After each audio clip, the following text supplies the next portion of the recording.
ज़ारा ने किसी हद तक सारा को सही आगाह किया था, उसे बताया था कि कोई और पहचाने ना पहचाने लेकिन सरमद तुम्हें पहचान लेगा, तुम्हें उससे दूर रहना होगा।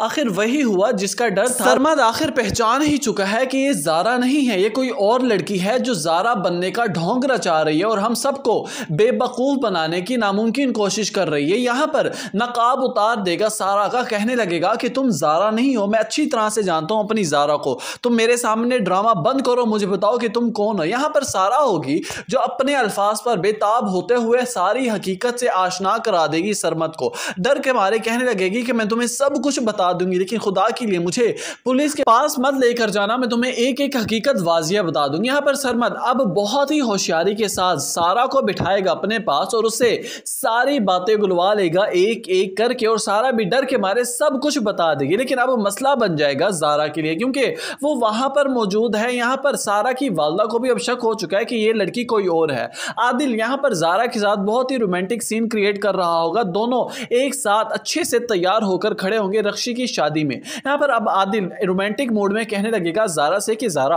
वैसे दुल्हन से कम तो तुम भी नहीं लग रही, क्या ख्याल है अभी काजी साहब कुछ दूर नहीं गए होंगे, मैं आवाज देकर उन्हें वापस बुलाना दूं। यहाँ पर ज़ारा कहने लगेगी कि क्यों, काजी साहब को ही क्यों। यहाँ पर आदिल कहने लगेगा कि मैं चाहता हूं लगे हाथ हम अपना भी निकाह पढ़वा लेते हैं ताकि हम मजीद दूरियां इख्तियार ना कर पाए, एक हो जाएं जल्द अज जल्द। यहाँ पर ज़ारा कहने लगेगी कि आदिल तुम तो अपनी आवाज बंद ही रखो, मुझे ये सब पसंद नहीं है। लेकिन आदिल रोमांटिक मूड में ज़ारा को हथियाने की पूरी कोशिश करेगा, दोनों एक दूसरे के साथ अच्छी छेड़ाखानी करते हैं। लेकिन शायद ज़ारा को अभी तक इस बात के बारे में नहीं पता कि उसके लिए कितनी बड़ी मुश्किल आने वाली है, क्योंकि सरमद तो सारा को उसी वक्त ही लेकर चला गया था कराची के लिए। वहां पर अब सारा अपने घर को लौटने को है, ज़ारा वापिस आएगी अपने घर। यहाँ पर जैसे ही ज़ारा को पता लगेगा कि सारा सरमद के साथ आ चुके हैं और मुझे इसी वक्त ही वापस निकलना होगा अपने घर के लिए, तो ज़ारा को जीप पर बैठते हुए सरमद के साथ फरहत और उसकी बेटी देख लेते हैं और उन्हें एक और नया पॉइंट मिल जाता है, तमाशा लगा लेते हैं। यहीं पर ही सारा को मजीद क्रिटिसाइज करने लगे, आखिर ये लड़की हमारे साथ करना क्या चाह रही है, कभी बाइक पर बैठकर आ रही है किसी लड़के के साथ, तो कभी जीप पर बैठकर जा रही है किसी लड़के के साथ, ये लड़की आखिर कर क्या रही है। असल मुश्किल तो सारा के लिए बन जाएगी, क्योंकि एक बार फिर से फरहत के हाथ वही मासूम सारा ही लग जाएगी जिसके साथ वो जैसा जी चाहेगी करेगी। लेकिन ये बात फरहत फौरन से मजहर साहब के पास जाएगी, वहां पर जाकर कहने लगेगी कि भाई मुझे नहीं समझ आ रही कि सारा आखिर कर क्या रही है, कभी किसी बाइक वाले के साथ आ रही है तो कभी